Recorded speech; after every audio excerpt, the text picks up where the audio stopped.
Você irá ouvir mais uma reflexão de caminhar na graça.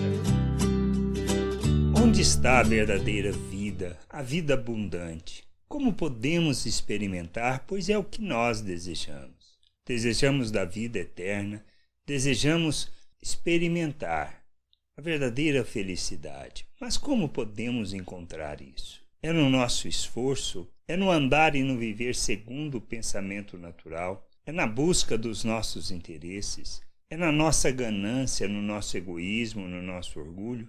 Não. Isso que a gente precisa entender. Não existe vida fora da cruz. É na cruz que nós experimentamos da verdadeira vida, pois é por meio dela que Cristo nos comprou para Deus, nos resgatou e nos conduz à presença de Deus.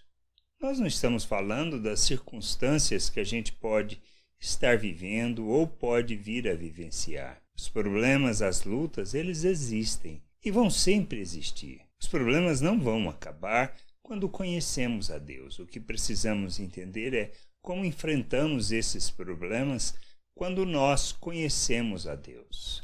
Lá em Coríntios, na primeira carta, Paulo ensinando no capítulo 1, verso 22 ao 25, ele nos fala: porque tanto os judeus pedem sinais como os gregos buscam sabedoria. Mas nós pregamos a Cristo crucificado, escândalo para os judeus, loucura para os gentios, mas para os que foram chamados, tanto judeus como gregos, pregamos a Cristo, poder de Deus e sabedoria de Deus, porque a loucura de Deus é mais sábia do que os homens, e a fraqueza de Deus é mais forte do que os homens. O que a gente precisa entender é isso. Não existe vida fora da cruz. A única maneira de experimentarmos de vida abundante, de conhecermos a verdadeira vida e desfrutarmos da vida eterna é quando nós nos submetemos à cruz, quando nos submetemos a Cristo Jesus, reconhecendo Ele como Senhor e Salvador e que sua obra naquela cruz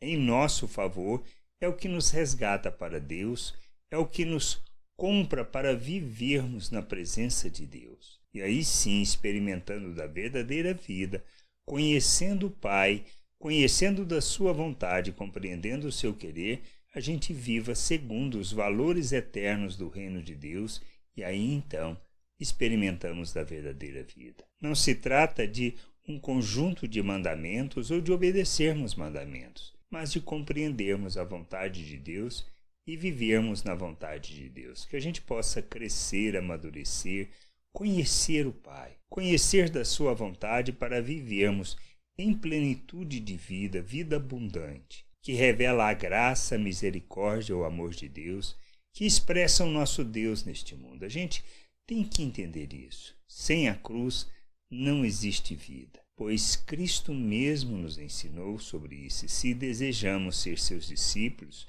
precisamos negar a nós mesmos, ou seja, a nossa maneira de pensar, tomarmos a nossa cruz e seguirmos o seu exemplo, o seu modelo. Então não existe vida fora da cruz. Não existe outra maneira de vivermos o reino de Deus que não por meio da cruz.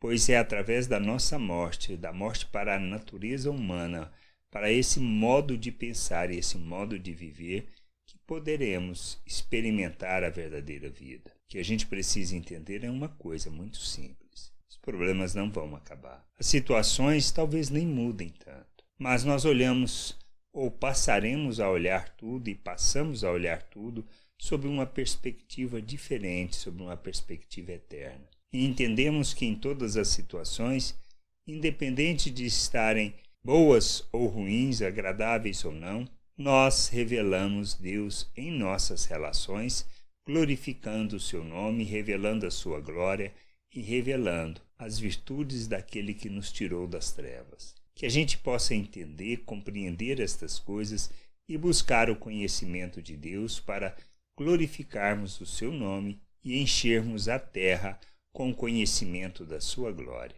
Graça e paz sobre a tua vida. Amém. Não deixe de ouvir outras reflexões de caminhar na graça no agregador de podcast de sua preferência. Procure por Caminhar na Graça.